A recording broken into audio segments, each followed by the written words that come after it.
Emisiju započinjemo s jednim od najstarijih olimpijskih sportova, hrvanjem. Kako bismo na nekim od sljedećih olimpijskih igara gledali hrvatske hrvače, potreban je prije svega kontinuirani rad s mladima. Upravo mladima veliku pažnju posvećuje zagrebački hrvački klub Metalac. Među svojim vršnjacima rezultatima se ističe 15-godišnji Antonio Kamenjašević.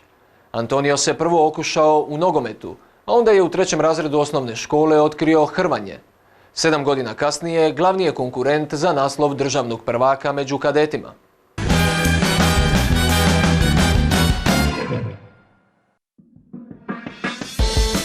Malo je sportova koji se mogu pohvaliti da su na programu olimpijskih igara bili još u vrijeme prije Krista. Ne čudi stoga da je hrvanje svoje mjesto pronašlo i na prvim modernim olimpijskim igrama u Ateni 1894. godine. Radi se o starom sportu s jednostavnim pravilima borbe. Hrvanje je sport u kojem je cilj protivnika baciti na leđa i zadržati ga na leđima 3 sekunde. To je ko u boksu nokaut. A bodovi se skupljaju na način da je bacanje kad protivnik padne na leđa 3 boda, a ako padne na prsa 1 bod. Još postoji jedno pravilo izgurivanja iz kruga ko u sumo hrvanju japanskome. To nosi također 1 bod. No dug je put do olimpijskih medalja. Kako bi se medalje jednoga dana našle na prsima hrvatskih sportaša, potreban je prije svega kontinuirani rad s mladima.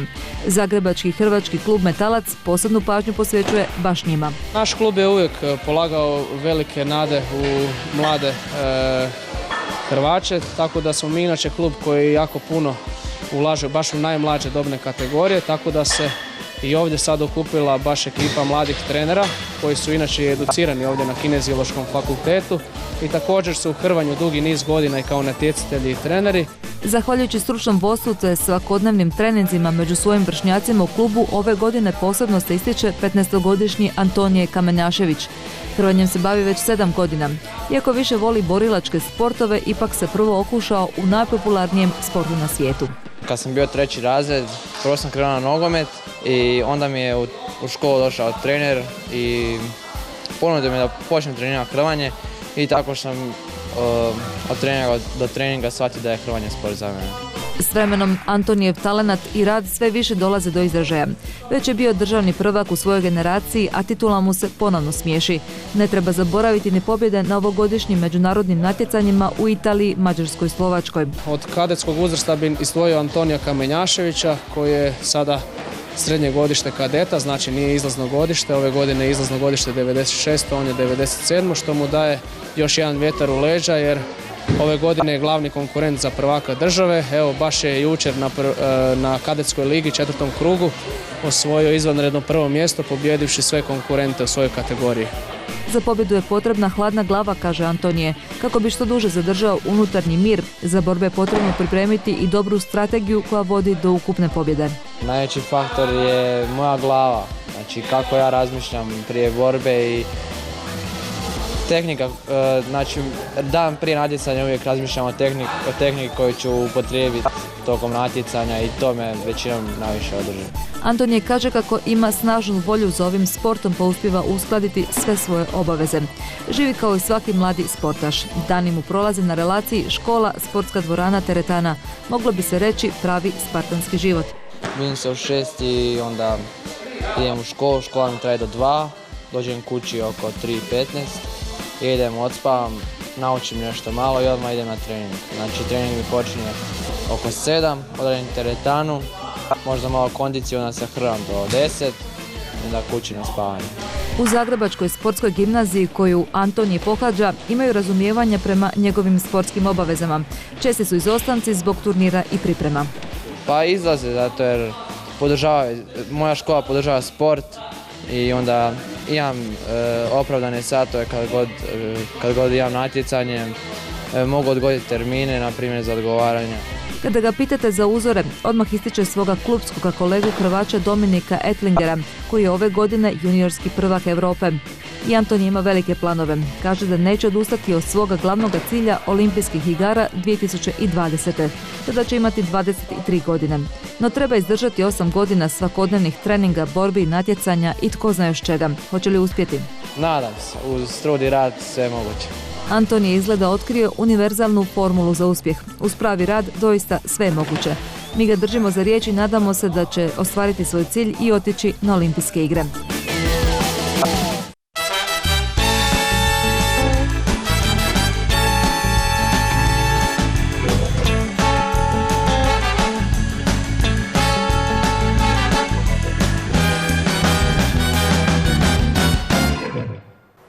Možda niste znali, ali hrvanjem se profesionalno mogu baviti i djevojke. Hrvanje u slobodnom stilu za žene postao je olimpijski sport 2004. godine na igrama u Ateni. Svoje mjesto u ovom sportu pronašle su Kristina Vinceković i Dea Brezec iz hrvačkog kluba Metalac. Ove cure zaista vole hrvanje i redovito treniraju rame uz rame sa svojim muškim kolegama iz kluba. Kažu da nemaju uzore u hrvanju, a mi smo sigurni da će svojim primjerom Kristina i Dea postati uzor drugim djevojkama, koje će se, nakon što pogledaju njihovu sportsku priču, odlučiti upravo za hrvanje.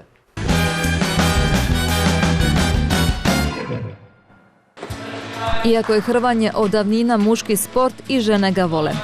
Nije u pitanju samo gledanje atraktivnih borbi, nego i aktivno sudjelovanje. Upravo tako misle Kristina Vinceković i Dea Brezec, članice hrvačkog kluba Metalac. Zato što to sam zavoljela i to volim. Ne znam. Pa kad je bila ta prezentacija hrvanja, meni se to svidjelo i većini cura iz mog razreda, pa smo tako krenule. Iako Kristina i Dea ne znaju baš precizno objasniti što ih je to privuklo ovom sportu, treniraju ga podjednako strastveno kao i njihove muške kolege. No razlike u ženskom i muškom hrvanju ipak postoje. Žene se mogu natjecati samo u slobodnom stilu za razliku od muškaraca koji nastupaju i u slobodnom i u grčko-rimskom stilu. Glavna razlika između ta dva stila je u tome što se u slobodnom stilu su dozvoljeni zahvati za cijelo tijelo, dok u grčko-rimskom stilu su zabranjeni zahvati ispod pojasa, odnosno hvatovi za noge. To je jedna od glavnih razlika i za žene postoji samo slobodni stil, jedino muškarci imaju olimpijski sport grčko-rimski hrvanje, što je iznimno jer većina sportova ima i za muškarce i žene, a kod nas baš ta disciplina grčko-rimski stil hrvanje ima samo za muškarce jer je to sport snage, iznimno dosta i grub sport, pa tako čak i boks ima za žene, dok evo, kod nas to nije dozvoljeno.